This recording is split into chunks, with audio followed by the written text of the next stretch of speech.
vai bấm mà lấy ốc thì lì sa cơ si ốc thì bấm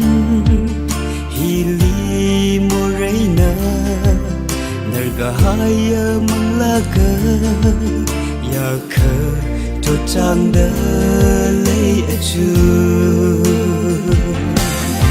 rồi Giêsu vì con chỉ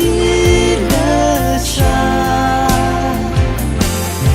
không sung không mà tha chỉ là tay cơ khi và cơ cơ ta ổn mà xa cơ những người vì hai rỡ nằm ri ốc thì cơ tim thăng cơ mây truy hai đứa ở trường mừng là tinh tinh chỉ mong hai đứa lấy ốc thủy ly mừng là riêng ninh cơ ốc thủy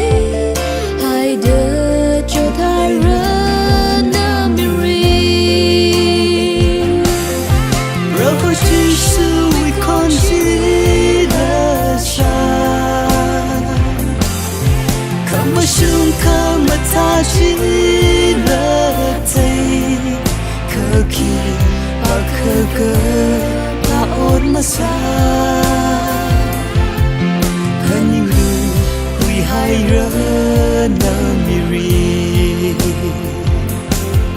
không mà tha ở tâm chi thủy mà man ở chân